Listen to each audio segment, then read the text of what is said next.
기자추 안정입니다. 오늘은 최근 횡령 혐의로 논란이 된 배우 황정음 씨의 이야기를 준비했습니다. 근데 이 사안, 취재하면 취재할수록 느끼는 건데 현재까지 드러난 내용, 이 내용이 상당히 심각한 수준이라는 거죠. 초범이지만 실형의 가능성이 상당히 높은 중범죄에 해당된다는 게 제가 취재한 이런 법조인들이 하는 공통적인 의견이었습니다. 자, 근데 그 와중에 황정음 씨의 입장문이 좀 이해가 안 된다 라는 말이 적지 않았어요. 뭐냐면 이런 내용이었습니다. 코인 투자로 인해 손실을 보기는 했으나 회사의 지분을 100% 제가 보유하고 있고 다른 소속 연예인도 없으며 담보를 확보하고 있는 은행 등 외에는 다른 채권자도 없어 제3자에게 피해를 끼친 것은 없다는 점이 그나마 다행이라고 생각합니다. 이 입장문에 대한 비판 여론이 적지 않았습니다. 적절치 못하다는 거죠. 40억이 넘는 금액을 횡령을 했는데 그나마 다행이다. 근데 법인이라 하면은 내가 아무리 100% 지분을 갖고 있어도 이건 제3자라고 볼 수 있거든요. 내가 아니에요. 근데 그 법인에게 피해를 입힌 거라는 거죠.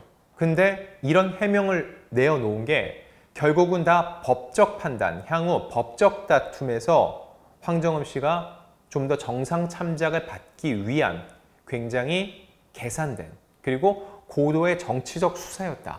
이러한 판단도 적지 않습니다. 왜 그런 것인지 제가 이 황정음 씨의 개인 회사 훈민정음 엔터테인먼트의 법인 등기부 등본까지 확인을 해봤는데 그 내용을 지금부터 말씀드리겠습니다. 자, 핵심부터 말씀드릴게요. 이번 횡령은 그냥 횡령이 아니라는 겁니다. 일단 황정음 씨는 특정경제범죄 가중처벌법상 횡령 혐의로 재판에 넘겨졌습니다. 간단히 말씀드리면 2022년 초 자신이 속한 기획사가 대출받은 자금 중 7억 원을 가지급금 명목으로 받아 가상자산에 투자했고요. 그해 12월까지 회사 돈 43억 4천여만 원을 횡령한 혐의로 불구속 기소됐습니다. 형법상 단순 횡령, 이건 5년 이하의 징역 또는 1,500만 원 이하의 벌금입니다. 그리고 업무상 횡령의 경우 10년 이하의 징역 또는 3천만 원 이하의 벌금이죠. 자, 근데 황정음 씨가 지금 받고 있는 혐의는 이것보다 더 중합니다. 특정경제범죄 가중처벌 등에 관한 법률. 이게 금액대에 따라 달라요. 5억 원 이상 50억 원 미만이면 3년 이상의 유기징역. 그리고 50억 원 이상일 경우에는 5년 이상 또는 무기징역까지 가능하다는 거죠. 황정음 씨는 현재 43억여 원의 횡령을 했다는 혐의를 받고 있죠. 5억 이상 50억 원 미만입니다. 3년 이상의 유기징역입니다. 즉 벌금형이 없다는 거예요. 벌금으로 끝낼 수 없을 정도로 굉장히 큰 경제범죄를 저질렀다. 지금 경찰과 검찰은 그렇게 보고 기소를 한 상태입니다. 자, 그러면 3년 이상의 유기징역이면은 결국은 황정음 씨는 여기서 유죄라면은 징역, 실형을 살게 되는 건가요? 이게 궁금해지죠. 왜냐면 황정음 씨는 이미 자신의 잘못을 인정을 했죠. 유무죄 다툼이 아니다. 이거는 양형 다툼이라는 걸 저희가 앞선 콘텐츠에서 말씀드렸습니다. 자, 근데 여기서 황정음 씨의 입장문 내용이 왜 중요한지 말씀드릴게요. 물론 황정음 씨가 유죄입니다. 이미. 죄는 있어요. 근데 이 유죄에 대한 형량을 정하는데 감경 요인이 있습니다. 몇 가지 말씀드릴게요. 외부적 압력에 의해서 굉장히 소극적으로 가담. 누군가가 시켜서 어쩔 수 없이 했다. 근데 아니죠. 이거는 황정음 씨가 적극적으로 본인이 직접 한 겁니다. 두 번째, 실질적 1인 회사이거나 가족 회사일 경우 여기에는 해당이 됩니다. 실질적 1인 회사나 가족 회사다. 이 얘기는 뭘까요? 가족 회사 같은 경우는 이게 어떤 또 다른 누군가에 피해를 주지 않고 가족들의 이런 삶을 영위하는 그게 주된 목적인 회사이기 때문에 가족들을 위해서 어느 정도 돈을 쓰는 것을 용인해주는 그런 법감정도 있다는 거죠. 그리고 실질적 1인 회사, 즉 황정음 씨가 얘기한 100% 제가 지분을 보유하고 있어서 다른 누구에게 피해를 끼친 적이 없다. 이 부분과 일맥상통합니다. 다음, 회사 이익만을 위한 목적으로 횡령한 경우. 회사 이익만을 목적으로 했다. 즉 손해를 끼치려는 게 아니었다. 황정음 씨가 어떤 주장을 내놨죠? 누군가에게 가상화폐 얘기를 듣고 회사의 자산을 불릴 목적으로, 회사가 좀 더 나아지길 바라는 목적으로 하게 됐다라고 얘기를 했죠. 근데 개인적인 주머니를 불리는 게 아니라 이 법인이 더 부자가 되게 만들기 위해서 내가 하게 됐는데 너무 무지했다. 내가 이걸 제대로 이해하지 못했다 라고 잘못을 인정했습니다. 바로 이 부분에 해당되는 것 같습니다. 또 업무 위반 정도가 가벼운 경우 처벌 불원 이런 내용들인데 또 뭐가 있죠? 실질적인 피해 회복이 해당됩니다. 즉 황정음 씨의 이 입장문 내에서 해당되는 걸 다시 정리해 드릴게요. 실질적인 1인 회사에 관한 가족회사이다. 두 번째, 실질적인 피해 회복이 이루어지고 있다. 세 번째, 회사 이익만을 위한 목적으로 횡령을 한 경우다. 자, 다시 말씀드릴게요. 제가 100%를 가진 회사로서 다른 연예인이 소속된 적은 없었고 모든 수익은 제 활동으로 나온다. 실질적인 1인 회사라는 거죠. 저는 회사를 키워보고자 하는 마음을 가지고 있던 차에 코인 투자를 통해 회사 자금을 불려보라는 권유를 받았습니다. 즉, 회사의 이익만을 위한 목적으로 횡령을 했다고 주장을 하고 있습니다. 그리고 회사 명의의 자금이지만 제 활동으로 벌어들인 수익이었기에 미숙한 판단을 했던 것으로 보입니다. 인정을 하고 잘못을 뉘우치고 있다는 거.